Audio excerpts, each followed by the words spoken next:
नमस्कार, NokingNews.com में आपका स्वागत है। अब ये कहा जा रहा है कि जिन लोगों ने हमको पाला पोसा बड़ा किया, इस देश को लड़के संघर्ष करके आज़ादी दिलाई, आज हमको इस स्तर तक पहुंचाया और हमको जिस हालत में हम हैं, जहां हम पहुंच चुके हैं, वहां पहुंचाया। और आज ये सब करने वाले लोग इस देश और समाज पर बोझ हो गए हैं।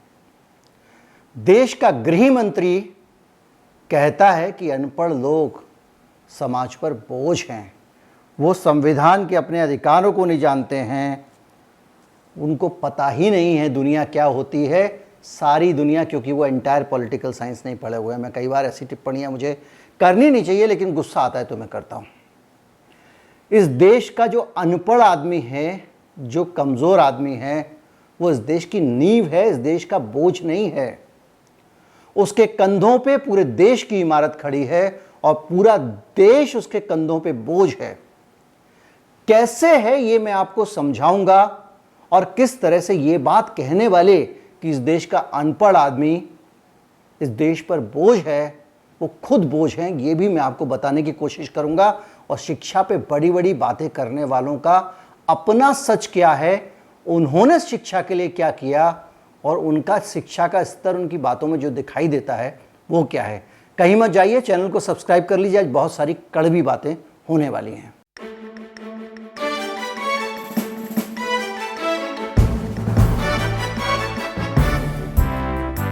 अगर आप इस चैनल को सपोर्ट करना चाहते हैं तो हमारा यूपीआई आईडी नीचे डिस्क्रिप्शन में है। उस डिस्क्रिप्शन में यूपीआई आईडी के ज़रिए आप हमको भुगतान कर सकते हैं। आपको अगर बारकोड स्कैन करके भुगतान करना है तो इस वीडियो के अंत में एक बारकोड है, उसको स्कैन करके आप भुगतान कर सकते हैं। देश के गृह मंत्री ने लोकसभा टीवी को दिए अपने इंटरव्यू में कहा कि जो देश के अनपढ़ अशिक्षित लोग हैं वो इस देश पर बोझ हैं।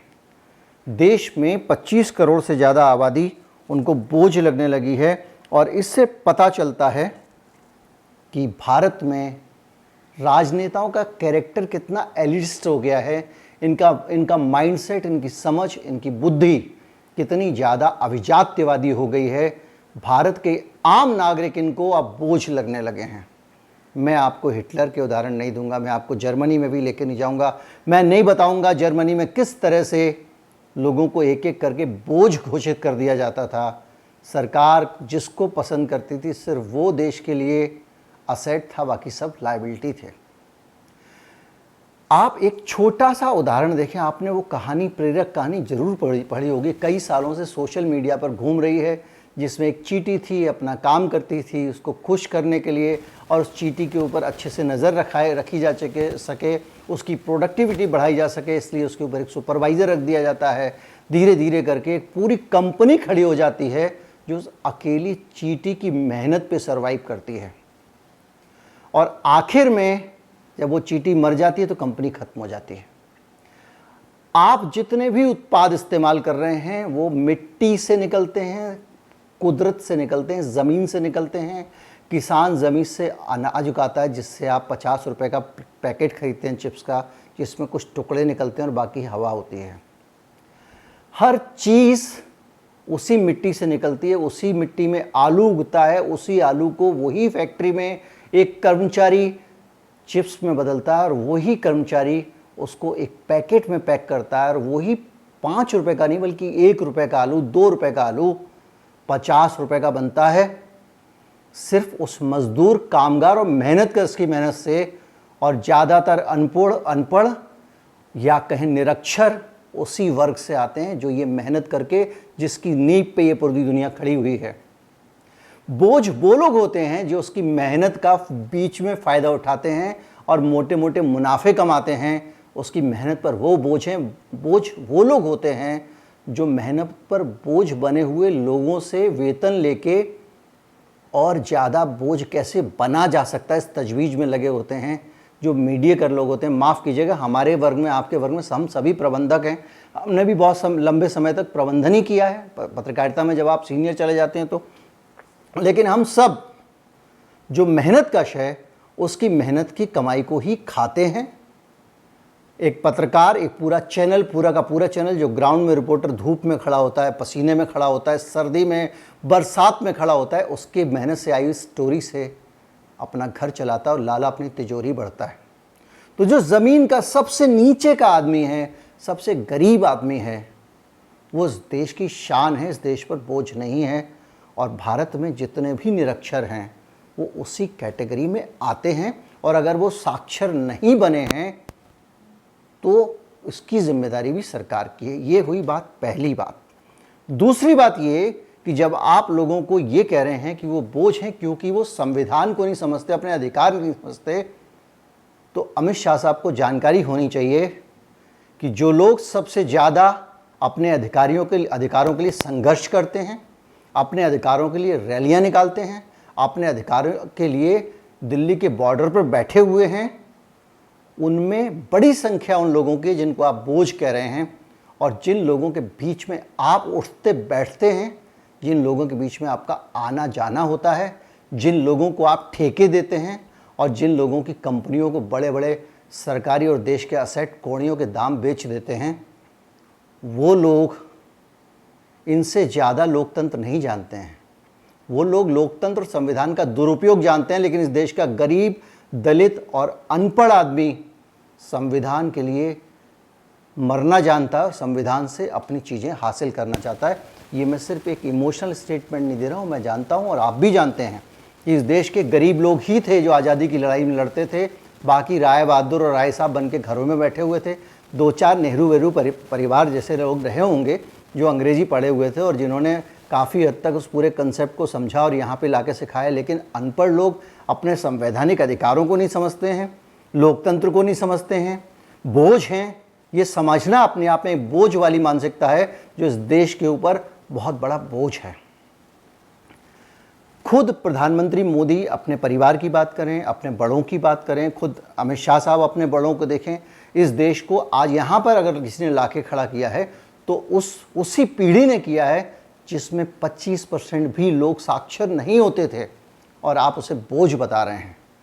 बात ये नहीं है, मैं सब जानते हैं शिक्षा का महत्व क्या है, और हम भी ये मानते हैं शिक्षा का महत्व क्या है। और अमित शाह जी अगर शिक्षा के महत्व की बात कर रहे हैं तो मैं आपको ये बताना चाहता हूँ कि इनके और इनकी पार्टी के लिए शिक्षा का महत्व क्या है। एक आंकड़ा उठाता हूँ, गुजरात का आंकड़ा, क्योंकि इसी इंटरव्यू में उन्होंने जिक्र किया कि पहले गुजरात वो 37% थी, उसे घटाकर मोदी जी ने 1% कर दिया है, ये दावा उन्होंने किया। अब जो असली डाटा है, झूठ तो चरित्र बन चुका है इस देश में सरकार का। असली डाटा मैं आपको बताता हूँ। गुजरात के जो सांख्यिकी रिपोर्ट के अनुसार शिक्षा में ड्रॉप आउट प्रतिशत 13.34% है। ये 2020 की रिपोर्ट है, पिछले साल की, 21 की आई नहीं है क्योंकि अभी सेशन ही पूरा नहीं हुआ है। अब एक और रिपोर्ट मैं आपको ड्रॉप आउट की देता हूँ जो संसद में, आप स्क्रीन पे पढ़ लीजिए, संसद में बाकायदा सरकार ने, इसी सरकार ने जो आंकड़ा दिया है उसके हिसाब से प्राइमरी स्कूल में ड्रॉप आउट रेट 1% है, जिसको भज रहे हैं अमित शाह साहब। लेकिन उसके बाद में हालत ये है कि मिडिल में 5.2 बच्चे गुजरात में ड्रॉप आउट हो जाते। चूँकि उन्होंने गुजरात का उदाहरण दिया इसलिए मैं बता रहा हूँ।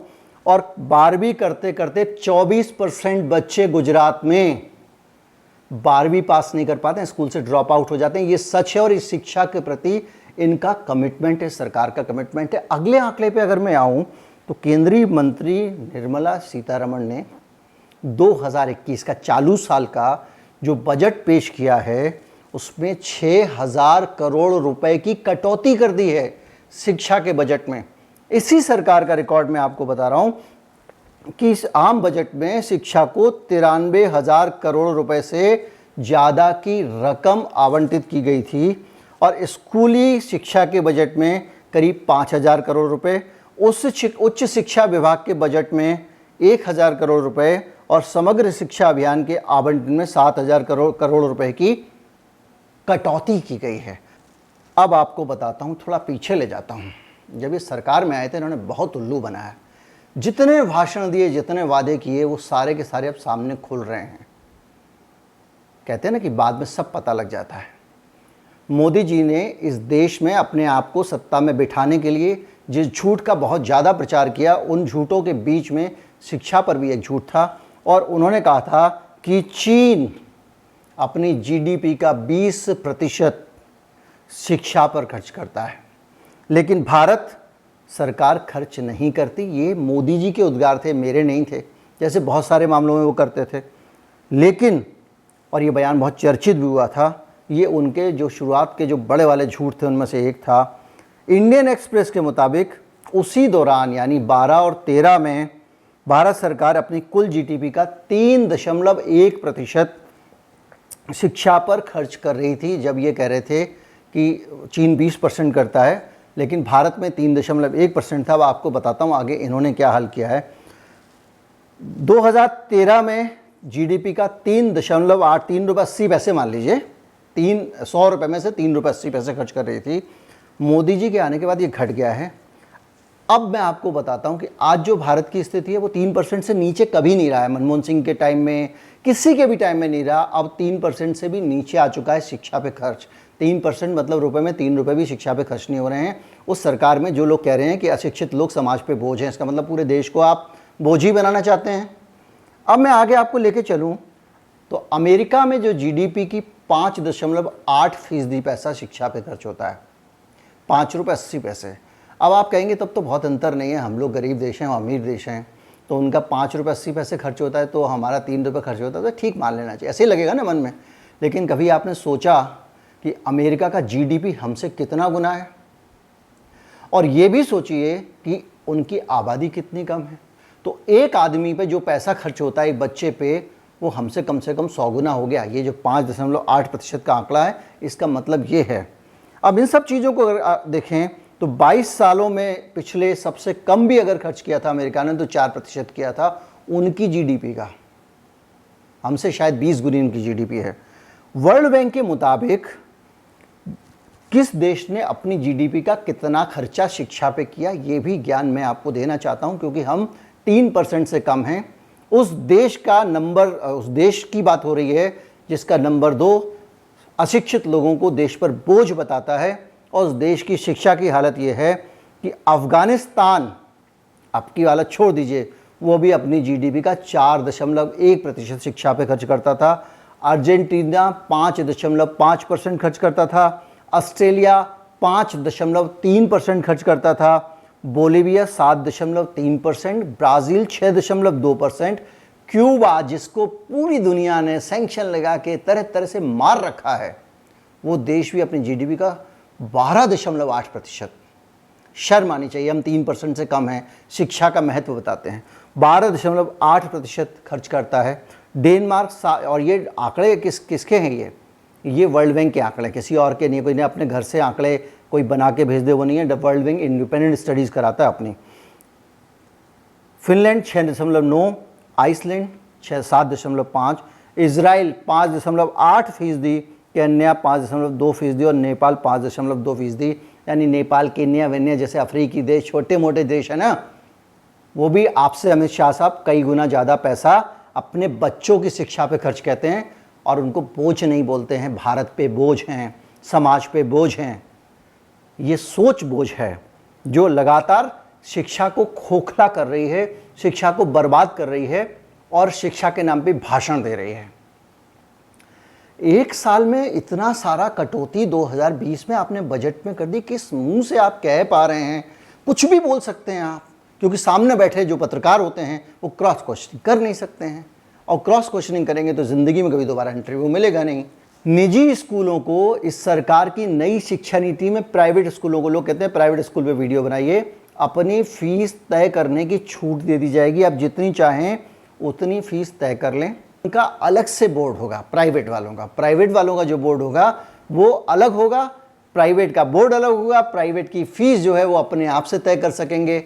और धीरे धीरे करके जैसे सरकारी अस्पताल की हालत कर दी है कि बाप अगर अपने बेटे का इलाज सरकारी अस्पताल में कराता है तो समाज उसके ऊपर थूकेगा, बाप मर गया और इसने पैसे खर्च नहीं किए। ठीक वही होने वाला है कि आप अगर अपने बेटे को प्राइवेट स्कूल में नहीं पढ़ाते हैं, होने वाला नहीं, हो रहा है। अगर प्राइवेट स्कूल में नहीं पढ़ाते हैं तो ये लगेगा कि आपने अपना फ़र्ज पूरा नहीं किया। प्राइवेट स्कूलों को ग्लोरीफाई कर दिया जाएगा, उनको खुली छूट दे दी जाएगी, जितनी चाहे फीस बढ़ा लें। और सरकारी स्कूलों को दोयम दर्जे का कर दिया जाएगा। आप जैसे आप सोचते बच्चा किस बोर्ड से पढ़ा है, सीबीएसई से है। उसके बाद प्राइवेट स्कूलों के जो बोर्ड होंगे वो मार्केटिंग कर करके उनकी बहुत बड़ी पोजीशन बना दी जाएगी। और आप जिस तरह की स्थिति में पहुंचने वाले हैं, लोअर मिडिल क्लास अपने आप को बड़ा भारी चौधरी समझता था, अब उस पेट में आ गया है, धीरे धीरे मिडिल क्लास भी आने वाला है। हायर एजुकेशन में जो छोटी छोटी यूनिवर्सिटी खुल गई हैं, डीम्ड यूनिवर्सिटी खुल गई हैं, आपने देखा होगा बड़ा सारा प्राइवेटाइजेशन किया। बहुत पुरानी सरकारों ने प्राइवेटाइजेशन किया, शिक्षा को बना दिया दुकान। अब बड़ी मछली छोटी मछली को निगल जाती है। इसलिए अब ये जो शिक्षा नीति लेके आए हैं, इसमें जो छोटी यूनिवर्सिटी और कॉलेजेस हैं उनको बंद कर दिया जाएगा और उसके लिए अलग से नियम बनाया जाएगा, जिसमें एक बड़े स्तर पे यूनिवर्सिटी बनेंगी, बड़ी बड़ी यूनिवर्सिटी, और इन छोटी यूनिवर्सिटी को अवैध करार दिया जाएगा। न्यूनतम विद्यार्थियों की संख्या इन्होंने तय कर दी है। बोर्ड मैंने आपको बता दिया कि जो है, अब इसके अलावा आ जाइए आप, हमारे देश में जो महान शिक्षा की संस्थाएं हैं जिन्होंने पूरी दुनिया में भारत का सचमुच झंडा बुलंद किया हुआ है, वो हैं आईआईटी वगैरह, आईआईएम है, जेएनयू है, बहुत सारी संस्थाएं हैं। अब इनको इस सरकार ऑटोनोमस कर रही है और इसको चलाएगा बोर्ड ऑफ गवर्नेंस, एक सरकार अलग कर देगी। और जब ये ऑटोनोमस हो जाएंगे तो उनकी फ़ीसों का क्या होने वाला है बताने की ज़रूरत नहीं है। और इनकी फ़ीस अपने आप ये खुद ही कमाएं, खुद ही खाएं। सरकार थोड़ा बहुत डोनेशन दे देगी, थोड़ी बहुत मदद कर देगी, थोड़ा थोड़ा अनुदान कर देगी। लेकिन जो आईआईटी में जो हालत है, अभी तक 480 रुपये में साल भर की पढ़ाई हो जाती थी, वो निजीकरण के बाद 26,000 रुपये तक हो जाएगी, यानी 54 गुना वृद्धि फीस में होने वाली है। ये स्थिति शिक्षा की है। अब आप इसको ज़रा थोड़े से अलग तरीके से देखें। ये मसला इस देश में जो समता थी, जो समानता है, उसको ख़त्म करने का है। ये मसला ऊंच नीच बढ़ाने का है। इस देश में छोटे और बड़े का अंतर कम करने का है, बढ़ाने का, माफ़ कीजिएगा। स्कूल में पहले सब लोग एक ही स्कूल में जाते थे, एक ही इलाज कराते, एक ही तरह से पढ़ते थे, और सारे बच्चे किसी भी वर्ग के हों उन्हीं सरकारी स्कूल में जाते थे। बहुत कम लोग होते थे, कभी कभी एक आध बहुत, जिसने किसी बच्चे को अपने दून भेज दिया, कहीं भेज दिया, वरना इक्का दुक्का एक शहर में एक दो प्राइवेट कॉन्वेंट स्कूल होते थे, बाकी सब सरकारी स्कूल होते थे। उसमें एक भेदभाव करदा करते करते करते करते अब एकदम ब्रांडेड स्कूल होंगे प्राइवेट वाले, और वो प्राइवेट स्कूल भी प्राइवेट बोर्ड से गवर्न होंगे और उनकी अलग साख होगी। और जब वो नौकरी मांगने जाएंगे तो जो एक बच्चा बोलेगा कि मैं यहाँ डॉन बॉस्को का पढ़ा हुआ हूँ और दूसरा बच्चा बोलेगा शासकीय प्राथमिक विद्यालय कल्याणपुरी का पढ़ा हुआ हूँ, पहले किसका बायोडाटा सेलेक्ट होगा? इंटरव्यू के लिए बुलाएंगे ही नहीं। गरीब का बच्चा गरीब ही रहेगा, गरीब आदमी और गरीब हो जाएगा। अमीर आदमी को अवसर देश के जो हैं वो मिलते चले जाएंगे, ज़्यादा अवसर अमीर आदमी को मिल जाएंगे, गरीब आदमी के अवसर छिन जाएंगे। ये इंतज़ाम सरकार कर रही है। अभी जो अखबारों में खबर पढ़ते हैं कि फ़लाँ का बच्चा, इसका बच्चा, उसका बच्चा, गरीब आदमी का बच्चा कलेक्टर बन गया, उसका बच्चा सीईओ बन गया, उसकी वजह है जो जेएनयू जैसे संस्थान है जिसमें गरीब से गरीब घर के पैसे, नाम मात्र की फीस में बच्चे पढ़ते हैं और इस देश की आर्मी के सर्वोच्च पदों से लेके दुनिया भर के सभी स्थानों पर वो अपना झंडा बुलंद करते हैं। ऐसे संस्थान पंगु बना दिए जाएंगे। उसके बाद ABCD यूनिवर्सिटी, जिसमें EFGH साहब जो बड़े लोग होंगे उनके बच्चे पढ़ेंगे और उनको ही आगे आगे प्रिविलेज मिलेंगे। ये पैदा किया जा रहा है। सबको समान शिक्षा और सबको समान काम के अवसर मिलें, ये जो व्यवस्था भारत में थी उसमें एक और डेंट लग रहा है, उसको एक और ख़त्म किया जा रहा है।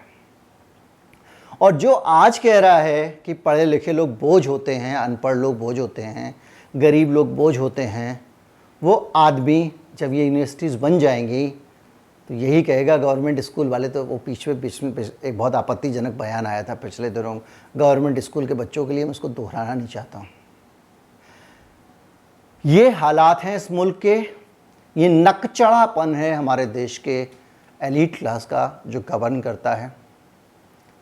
ये स्थिति है जिसको इसमें पार्टी दिखती है, कांग्रेस बीजेपी दिखता है, वो अपना मुंह धोए 2-3 बार, फिर सोचे क्या सचमुच इसमें पार्टी है, क्या ये पूरी परंपरा मनमोहन सिंह ने शुरू नहीं की थी? क्या ये पूरी परंपरा उनके ज़माने से बढ़ते बढ़ते यहाँ तक नहीं पहुँची है? क्या मनमोहन सिंह के वित्त मंत्री रहते ही ये शुरू नहीं हो गया था? इसलिए ये जो कड़वा सच तुम्हारे सामने रखा है, इसको अगर तुम इस नज़रिए से देखोगे कि ये कांग्रेस के फ़ायदे का सच है, या ये सच किसी विपक्षी पार्टी का सच है, या ये सच एजेंडा चलाने के लिए पेश किया जा रहा है, तो आपसे बड़ा कोई बोझ नहीं है। उम्मीद करता हूँ आपको वीडियो अच्छा लगा होगा। अच्छा लगा हो तो ज़्यादा से ज़्यादा लोगों तक पहुँचाएँ, लोगों को चैनल के बारे में बताएं। नमस्कार, जय हिंद।